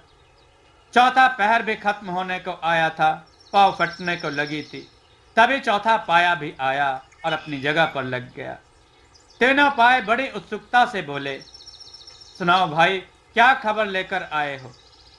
हमने तो तुम्हारा खूब मनोरंजन किया, अब तुम ही बचे हो, तुम भी बताओ।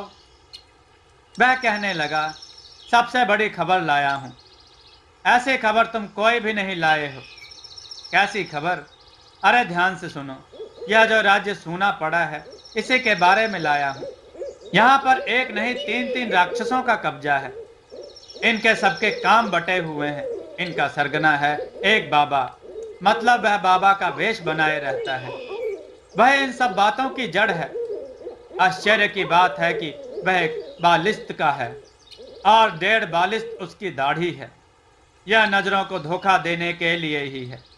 पाए ने अपना किस्सा सुनाया। अच्छा, ऐसा तो कभी नहीं देखा। यह तो हैरानी वाली बात है। तीनों पाए हैरान थे। उसके 2 साथी राक्षस हैं, लेकिन उन्हें कोई ढूंढ नहीं सकता। क्यों?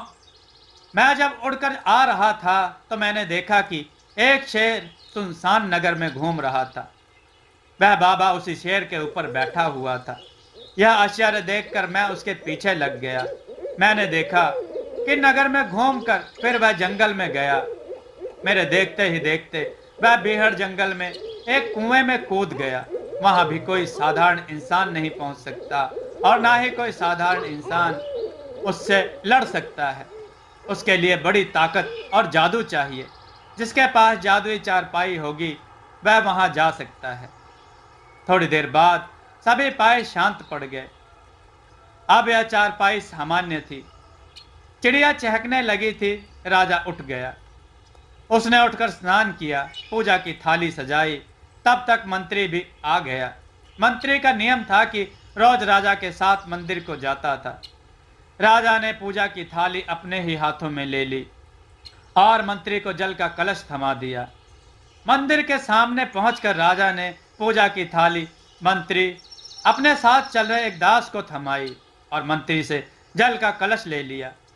जैसे ही वह मंदिर में घुसने से पहले झुके, मंत्री ने तलवार का भरपूर वार राजा की गर्दन पर किया। बिजली की तरह तड़प कर उन्होंने अपनी जगह बदली। यह सब एक क्षण में हुआ। मंत्री का वार मंदिर के दरवाजे पर पड़ा। वार इतना जोरदार था कि दरवाजा कट गया। राजा ने मंत्री से तलवार छीन ली। मंत्री के जिस हाथ में तलवार थी, राजा ने उसी पर भरपूर वार किया। मंत्री का हाथ कटकर दूर जा गिरा। मंत्री ने राजा के पैर पकड़ लिए और अपने प्राणों की भीख मांगने लगा। राजा ने मंत्री से कहा, तूने तो मेरे प्राण ले ही लिए थे, लेकिन मैं तेरे प्राण नहीं लूंगा। राजा ने 2 बार ताली बजाई। आसपास छिपे हुए राजा के सैनिक निकल आए और उन्होंने मंत्री को पकड़ लिया और उन्हें ले जाकर कारागार में डाल दिया। राजा ने मंदिर में जाकर विधि विधान से पूजा की और वापस लौट कर आए। फिर एक बड़ी कार्रवाई की जिसकी किसी को कानों कान खबर भी नहीं हुई।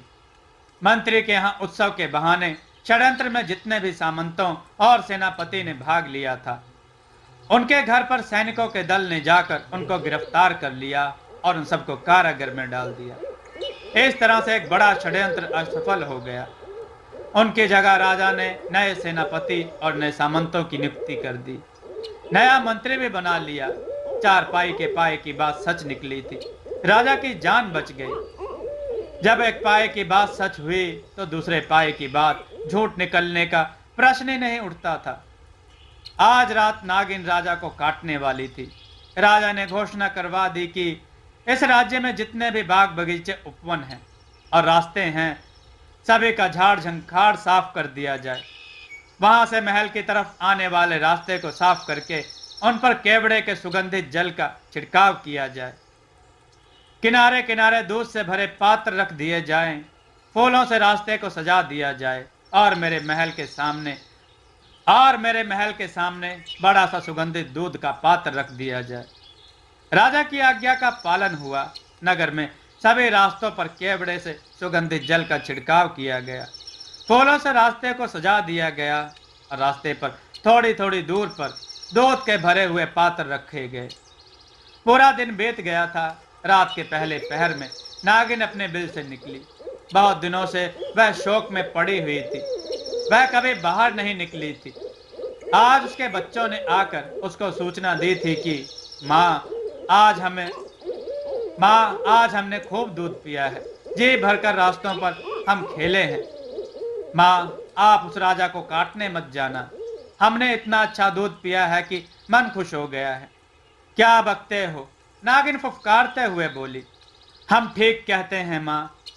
इतना अच्छा राजा कहीं नहीं है और आप उसे मार डालोगी। लेकिन उन्होंने तुम्हारे पिता को मारा था ना? वह गलती से हुआ था। आप भी तो मानती हैं इस बात को। बेशक गलती से मारा हो, लेकिन मारा तो था।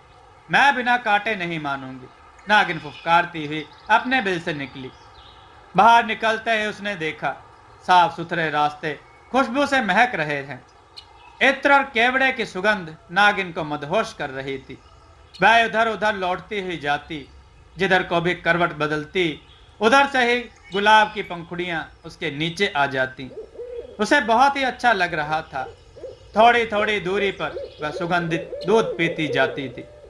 राजा के महल तक पहुंचते पहुंचते उसका सारा क्रोध शांत हो गया था।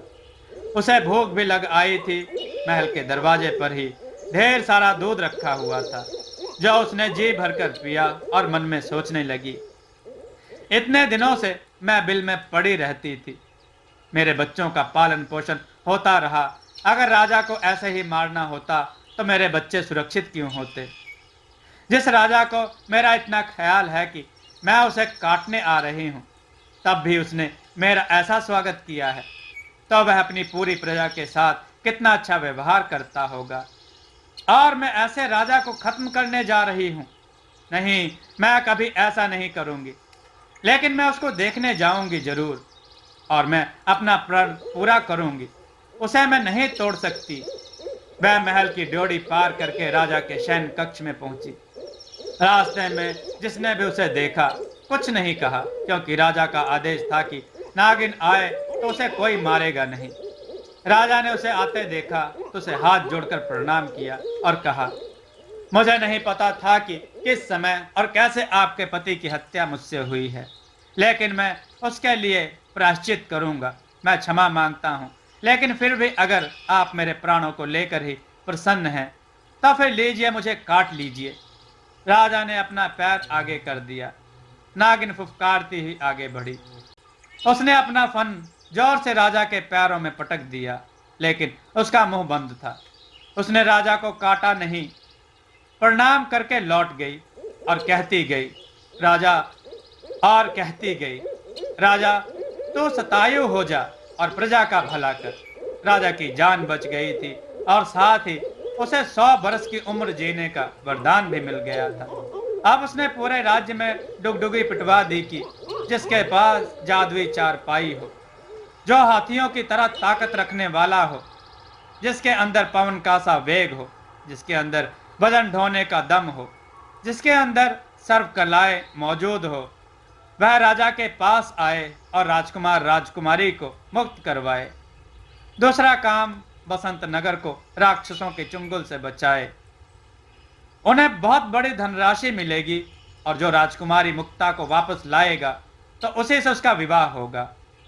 इधर जंगल में जो रतन सेन, पवन सेन, बलवान सिंह और दया सिंह की टुकड़ी रह रही थी, उन तक यह खबर पहुंच गई, क्योंकि रोज एक आदमी काम करने के लिए पड़ोस के राज्यों में जाता था। क्योंकि रोज एक आदमी काम करने के लिए पड़ोस के राज्यों में जाता था और काम ढूंढकर काम करके आता था। जैसे उन्हें यह खबर मिली, वे चारों सिर जोड़कर बैठ गए और कहने लगे, दो काम हैं। एक काम तो है बसंत नगर को राक्षसों से मुक्त कराना, दूसरा राजकुमार और राजकुमारी को राक्षसों के चुंगल से छुड़ा कर लाना। इनमें जो जो शर्तें हैं वह हम सब चारों में ही मौजूद हैं। बलवान सिंह के पास ताकत है, पवन सेन के पास पवन सी फुर्ती है, मेरे अंदर सर्व कलाएं हैं, और दरियाई सिंह वजन को ढो सकता है। इन सब कामों में हम चारों ही लोग जुड़ेंगे। हमारी जादुई चारपाई अब हमारा साथ देगी। राजकुमार रतन सेन ने अपने साथियों को बताया कि मुक्ता का अपहरण अगर राक्षसों ने किया है और बसंत नगर भी राक्षसों के कारण वीरान पड़ा है, तो फिर इन दोनों में कुछ ना कुछ संबंध जरूर है। अगर हम जादुई चारपाई पर बैठकर कहें कि जहां राजकुमारी कैद है वहां ले चलो, तो वह पहुंचा देगी। लेकिन हम ऐसे सीधे राजकुमारी को मुक्त कराने के लिए वहां पहुंच भी जाएं, तो हम उनकी चालबाजी को नहीं समझ पाएंगे कि उनके पास कितनी शक्ति है, वे कितने मायावी हैं, और हम उनसे हार जाएंगे। इसलिए पहले हमें समझना होगा कि वे कितने हैं, कहां कहां रहते हैं, और उनकी शक्ति कितनी है। यह तो निश्चित है कि वे राजकुमारी को मार नहीं सकते। यह तो निश्चित है कि वे राजकुमारी को मार नहीं सकते, क्योंकि उससे उन्हें हीरे मोती मिलते हैं। इसलिए इसमें जल्दबाजी करने की जरूरत नहीं है, बल्कि जरूरत इस बात की है कि उनको हरा दिया जाए। इसके लिए हमें एक योजना बनानी पड़ेगी, उसके अनुसार ही कार्य करना पड़ेगा, वरना हम असफल हो जाएंगे। सही कहते हैं, दरियाई सिंह ने अंगड़ाई लेकर कहा, जो भी काम हो मैं सबसे पहले तैयार हूं। बस यही है कि खाना पीना ढंग से मिलता रहे। अबे तू क्या तैयार है? तैयार तो हम सब हैं, बलवान सिंह और पवन सिंह ने कहा। और भाइयों, एक बात का ध्यान रखना, किसी दिन अगर खाना कम पड़ जाए तो हम सब अपने अपने हिस्से का इसके लिए रख दिया करेंगे। सब लोग हंसने लगे। तो फिर क्या निश्चय किया है? पवन सिंह ने पूछा। रतन सेन ने कहा कि अगर हम यहाँ रहकर राजकुमारी मुक्ता को ढूंढेंगे तो हमें कुछ भी पता नहीं चलेगा। हम सब चलकर बसंत नगर में रहेंगे और देखेंगे कि आखिरकार लोग क्यों भाग गए, उन्हें क्या दिखा था और कौन आता था।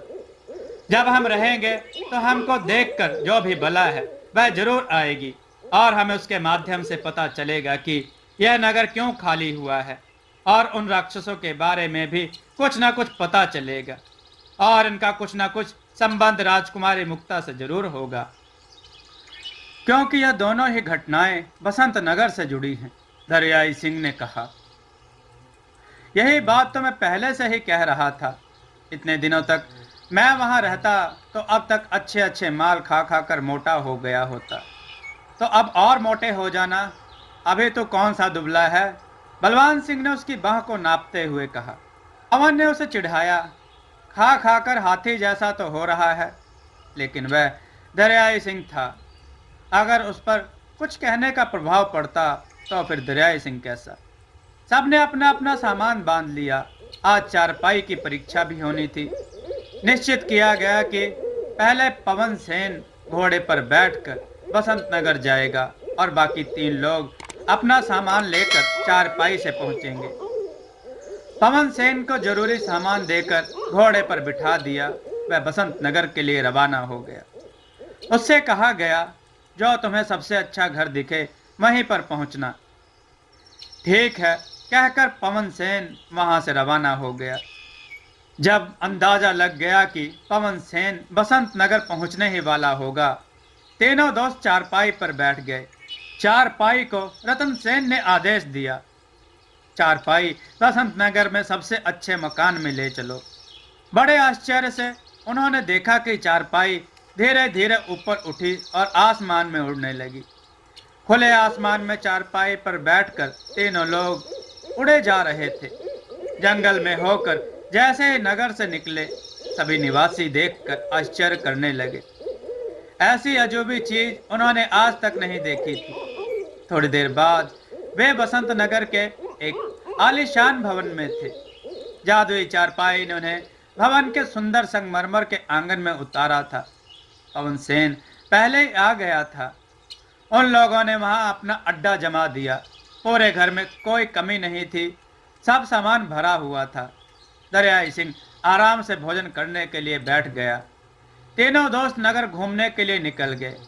वे सुनसान नगर में घूम घूम कर देख रहे थे। यूं तो रतन सेन पहले भी यहां से निकला था, लेकिन तब उसका देखना और तरह का था और आज उसका घूमना और तरह का था। अब वह हर चीज में छानबीन कर रहा था। घूम कर तीनों दोस्त जब आए तो वहां का नजारा देखकर हैरान रह गए। रतन सेन के मुंह से चीख निकली, दरियाई सिंह। तीनों ने देखा कि दरियाई सिंह जमीन पर एक तरफ तो लुढ़का हुआ था। उसने जो भी भोजन बनाया था वह सब गायब था। सारे बर्तन खाली पड़े थे। बर्तनों से और उनमें लगे हुए भोजन से मालूम पड़ रहा था कि दरियाई सिंह ने बहुत सी चीजें बनाई थी और उसने बहुत परिश्रम किया था।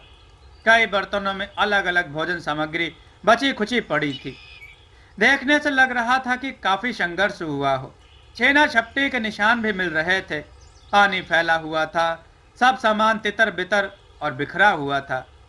दरियाई सिंह के फटे कपड़ों और चोट के निशानों से भी मालूम पड़ रहा था कि उसने काफी लड़ाई की होगी।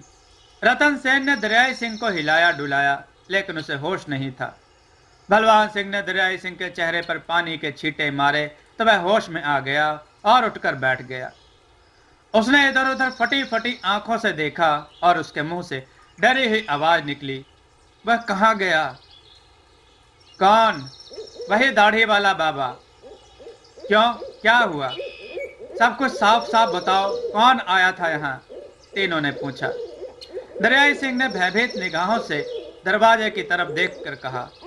तुम सब लोग चले गए। फिर मैंने सोचा कि स्वादिष्ट पकवान खाए बहुत दिन हो गए। कई पकवान खाने का मन चल रहा था। आज सब बनाऊंगा।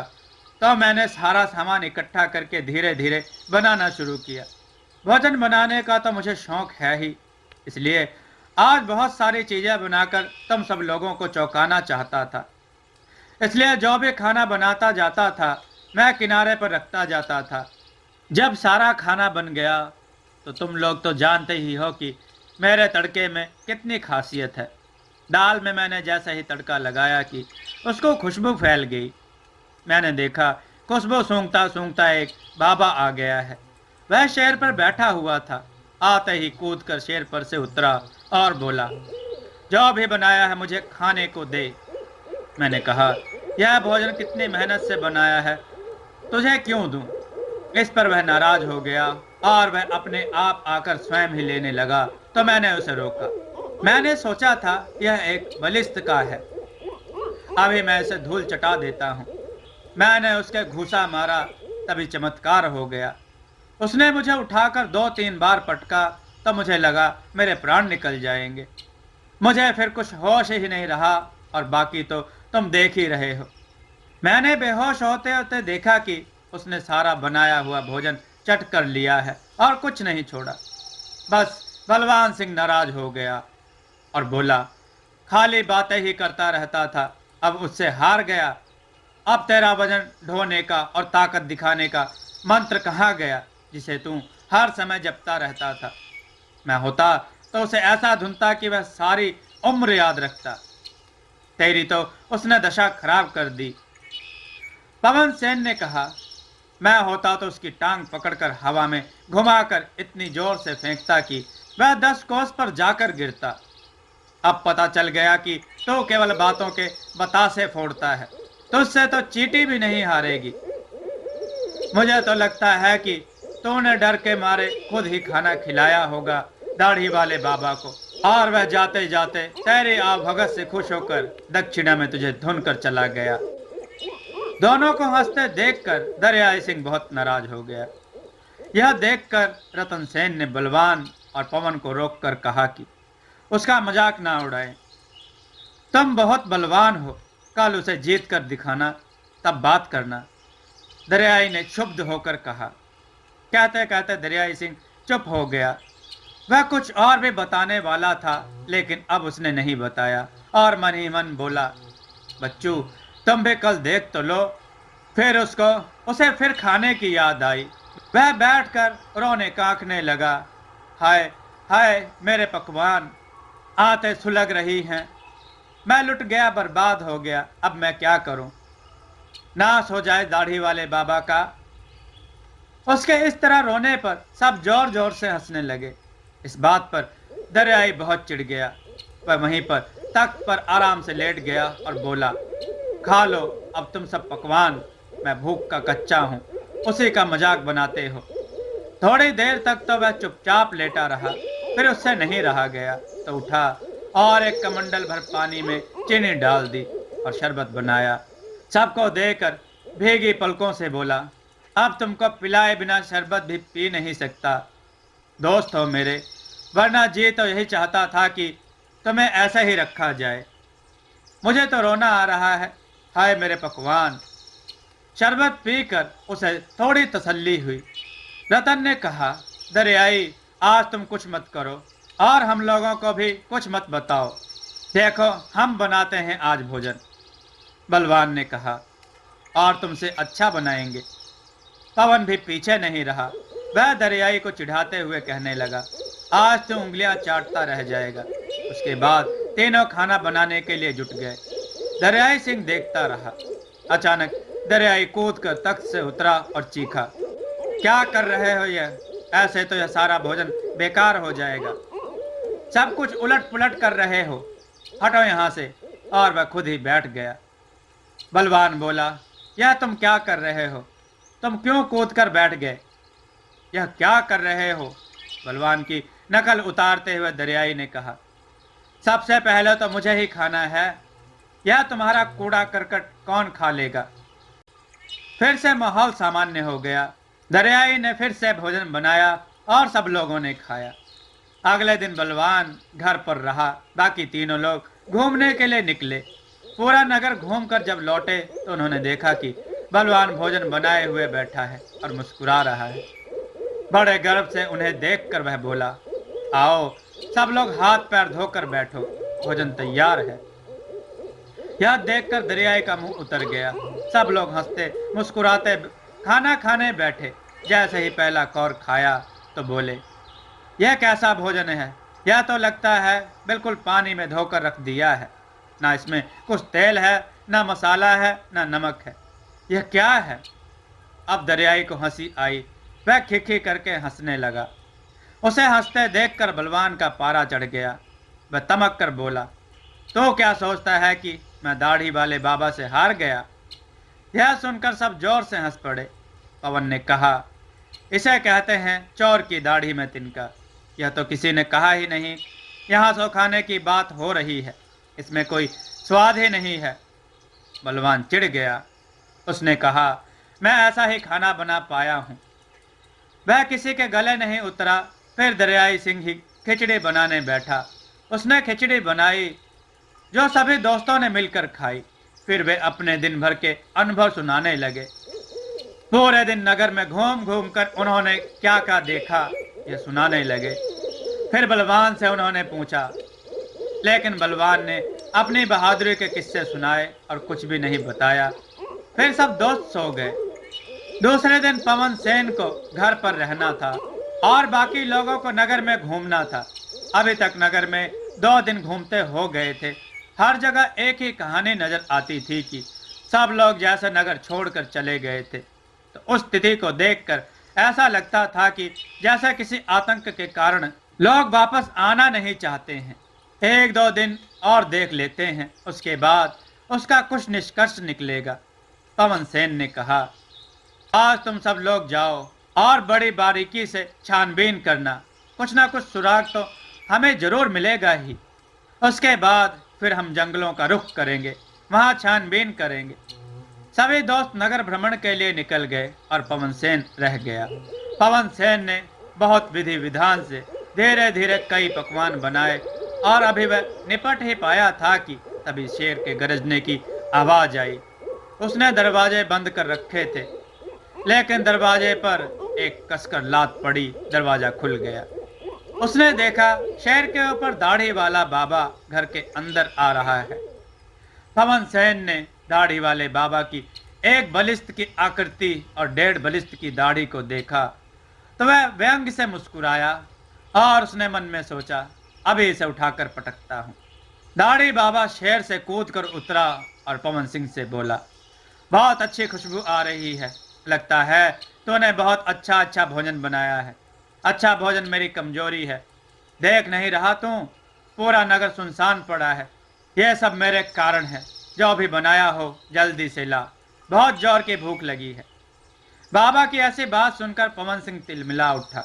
उसने कहा, तेरी ऐसी तैसी, इतनी मेहनत से मैंने जो भोजन बनाया वह तुझे खिलाऊंगा। इतनी बात बाबा को बर्दाश्त कहाँ थी।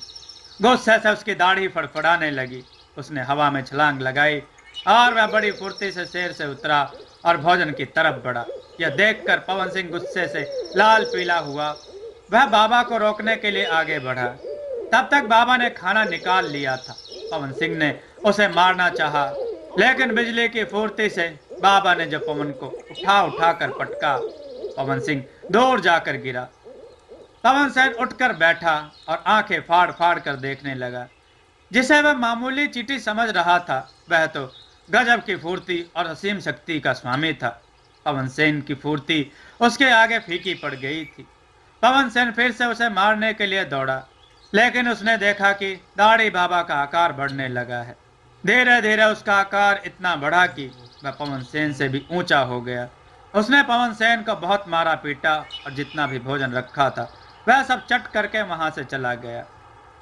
शाम को जब सभी लोग लौटे तो उन्होंने देखा कि पवन सेन तख्त पर पड़ा हुआ करा रहा था और सारे बर्तन खाली पड़े इधर उधर लुढ़के हुए थे। पानी फैला हुआ था। देखने से ही लग रहा था कि जबरदस्त लड़ाई हुई है। दरियाई सिंह ने पवन सेन को देखा और कहा, बेटा तुम्हारी फुर्ती कहाँ गई? देखने से तो लग रहा है कि वह तुमसे अच्छी तरह से मारपीट करके गया है। खूब अच्छी कुटाई हुई है तुम्हारी। इतना कहकर वह जोर जोर से हंसने लगा। आज बलवान सिंह को भी मुस्कुराहट आ रही थी। रतन सेन ने तीनों को चुप कराते हुए कहा, देखो किसी का भी मजाक उड़ाना अच्छा नहीं होता, क्योंकि तुम सभी लोग उससे पिटाई खाए हुए हो। अब हंस रहे हो बलवान, लेकिन तुमने तो कुछ नहीं बताया था। जब पवन सेन की पिटाई हुई है तो उसने तुम्हें क्या छोड़ दिया होगा? अब बलवान चुप था। पवन सेन बोला, यह क्या बताएगा? इसकी जमकर पिटाई हुई है। अगर मेरा विश्वास नहीं है तो इसके कपड़े उतार कर देखो, इसके पीठ पर निशान पड़े होंगे। अब सब लोगों ने ध्यान दिया तो वास्तव में बलवान सिंह के चेहरे पर, गर्दन पर निशान पड़े हुए थे। तीनों ही दोस्त उससे पिट चुके थे। खैर, अब क्या हो सकता था? दरियाई सिंह की देख रेख में बलवान और रतन ने भोजन बनाया। भोजन बहुत स्वादिष्ट बना था। सब ने मिलकर खाया और आगे क्या होगा इस पर रणनीति बनाते बनाते सो गए। अगले दिन रतन सेन की बारी थी। रतन सेन घर पर रहा। बाकी तीनों दोस्त अब की नए क्षेत्र में घूमने के लिए गए। नगर की चारों दिशाओं का निरीक्षण हो चुका था। उत्तर, दक्षिण, पूरब की तरफ तो सब गए थे। आज पश्चिम दिशा की तरफ टोली गई थी। सबके जाने के बाद रतन सेन ने साफ सफाई करके भोजन बनाने का प्रबंध किया। भोजन बनाकर उसने रखा ही था और अब दाल में तड़का लगाने जा रहा था, जो उसने दरियाई सिंह से सीखा था। जैसे ही उसने तड़का लगाया, उसकी खुशबू दूर दूर तक फैल गई और उसी के साथ दरवाजे से शेर पर सवार बाबा ने प्रवेश किया। आज दरवाजा खुला रखा था। ऐसा लग रहा था जैसे रतन सेन उसका पूरे जोर शोर से स्वागत करना चाहता है। उसने झटपट भोजन को कमरे में बंद करके रखा था। केवल दाल ही बाहर रखी थी। जैसे ही बाबा शेर से कूद कर उतरा, वैसे ही रतन सेन ने दाल को भी अंदर रख दिया। बाबा ने उससे कहा, जल्दी से भोजन लाओ, मुझे बहुत जोर की भूख लगी है।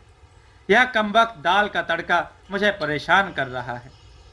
रतन सेन ने कहा, भोजन तो कोठरी में रखा है, दम हो तो ले लो। इसे हम 4 लोग खाएंगे, तुम्हारे जैसे भूखे लुटेरे के लिए नहीं है। बाबा ने लाल लाल आंखों से उसे देखा और कहा, तेरी यह हिम्मत, इतनी मजाल जो मुझे खाने से रोके। बाबा खाने की तरफ लपका। रतन सेन उसके सामने खड़ा हो गया। बाबा ने जोरदार घूसा रतन सेन के मारा, लेकिन रतन सेन ने उसको बीच में ही रोक लिया। रतन सेन में केवल एक ही विशेषता नहीं थी, वह सर्व कला में निपुण था। फुर्ती में वह पवन सिंह को मात करता था। ताकत में एक मुक्के में ही हाथी को बैठा सकता था और युद्ध कला में तो वह पारंगत था ही। बाबा का हाथ पकड़कर रतन सेन ने इतनी जोर से ऐंठा कि वह जोर से चिल्लाने लगा। रतन सेन ने 3-4 घूसे उसे लगातार मारे। बाबा को संभलने का मौका ही नहीं मिला। वह दंदनाकर उसे कूटते जा रहा था। एक घूसा जड़ता और कहता, यह दरियाई सिंह का। दूसरा घूसा जड़ता तो कहता, यह बलवान सिंह का। तीसरा घूसा मारता तो कहता, यह पवन सेन का है। और चौथा मारता तो कहता, यह मेरा है। उसने बाबा को अपना आकार बढ़ाने का मौका ही नहीं दिया। बाबा की दाढ़ी पकड़कर उसने 3-4 बार घुमाया और जमीन पर पटका। बाबा को लगा उसके प्राण निकलने वाले हैं। वह रतन के पैर पकड़कर गिड़गिड़ाने लगा, मुझे छोड़ दो, मुझे छोड़ दो। रतन सेन ने उसे छोड़ दिया। बाबा ने अपना आकार बदला और रतन सेन के पैरों पर गिर पड़ा और कहा, आज से मैं तुम्हारा गुलाम हो गया, मुझे भी अपने साथ शामिल कर लो। मैं तुम्हें शामिल क्यों कर लूं और तुम्हारा कैसे विश्वास करूं कि तुम मेरे साथ धोखा नहीं करोगे? नहीं, आजमा कर देख लो, मैं कोई धोखा नहीं करूंगा और मैं हर समय तुम्हारा साथ दूंगा। मैं तुम्हें उन राक्षसों तक पहुंचा सकता हूं जिनकी तुम तलाश कर रहे हो। यह सुनकर रतन सेन की आंखें खुशी से चमकने लगी। उसने कहा, ठीक है। बाबा की कुटाई तो ढंग से हो ही चुकी थी। बाबा ने ललचाई हुई आंखों से कमरे की तरफ देखकर कहा, अब मुझे भोजन तो कर लेने दो। भोजन कैसे कर लेने दूं? रतन सेन ने मुस्कुराकर कहा। अभी मेरा दरियाई भूखा आता होगा। वह तुमसे भी ज्यादा भोजन का शौकीन है, समझे? सभी मित्र मिलकर यह खाएंगे। शाम हो गई थी, सभी मित्र आए। रास्ते में वे बातें करते हुए आए थे। दरियाई सिंह ने बलवान सिंह से कहा, मेरी तुमने खूब हंसी उड़ाई थी, अब तुम्हारी कुटाई हुई तो तुमने किसी को बताया भी नहीं। बलवान सिंह बोला, मैं क्या करता, मुझे मार पीट कर खाना तो वह सब खा गया था, अब इतनी जल्दी कैसे बन सकता था? एक तो हाड़ हाड़ दर्द कर रहा था, फिर जैसा उल्टा सीधा हुआ वही उबाल कर रख दिया। पवन सेन बोला, बातें करना आसान होता है, लेकिन जब मेरा उससे पाला पड़ा तो मुझे नानी याद आ गई थी। तीनों लोग बोले, आज देखते हैं रतन सेन का क्या हाल होगा। दरियाई सिंह बोला, कुछ नहीं होगा, हमें ही चलकर खाना बनाना पड़ेगा और कुछ नहीं। यही सोचकर चलो कि आज खाने को तो कुछ नहीं मिलेगा, ना हो तो रास्ते में कुछ फल ही तोड़ ताड़ कर ले चलो। चलो, जो होगा सो देखा जाएगा, बलवान सिंह ने कहा। जब शाम को सब आए तो उन्होंने देखा सामने ही बैठा हुआ रतन सेन मुस्कुरा रहा है। तीनों ने चिंतित स्वर में पूछा, क्या हुआ, सब ठीक ठाक है? हाँ, सब ठीक ठाक है। जब तीनों ने सामने दाढ़ी वाले बाबा को बैठे देखा तो वे डर गए। उन्होंने भयभीत नजरों से उसे देखते हुए कहा, यह यहाँ क्या कर रहा है? यह कुछ नहीं कर रहा, यह तुम सब लोगों को खाना परोस कर खिलाएगा। हाथ पैर धोकर आओ और बैठो। भूखे हो गए सब लोग? यह दुनिया का 8वां अजूबा था। डरते डरते सब हाथ पैर धोकर बैठ गए। बाबा उन लोगों को खाना परोस कर खिला रहा था। बाबा ने भी अपने लिए खाना परोस लिया। सब लोगों ने खाना खाया और उसके बाद सो गए। लेकिन रतन सेन नहीं सोया था, उसने सोने का नाटक किया था। वह देख रहा था कि सभी लोग गहरी नींद में सो गए हैं। उसे दाढ़ी वाले बाबा पर शक था। जब तक उसे आजमा नहीं लेता तब तक निश्चित नहीं हो सकता था। धीरे धीरे रात खिसक रही थी। आधी रात के करीब उसने देखा कि दाढ़ी वाला बाबा उठा। वह चौंक उठा, यह इतनी रात में क्यों उठा? इसके मन में क्या है? मित्रों, कथा बहुत ही रोचक है। क्या होगा दाढ़ी वाले बाबा का? क्या वह उन्हें धोखा देगा? रतन सेन क्या उन्हें पहचान पाएगा? बने रहें देववाणी चैनल के साथ, सब्सक्राइब करके रखें और कथाओं को लाइक जरूर करें। दोस्तों, आपको यह कथा कैसी लगी? अपने विचार और सुझाव कमेंट में जरूर दें। हमारी कथाओं को लाइक करें, हमारे चैनल को सब्सक्राइब करना न भूलें। हमारी कथाओं को शेयर जरूर करें जिससे लोगों को अच्छा ज्ञान प्राप्त हो। जय श्री राम भक्तों।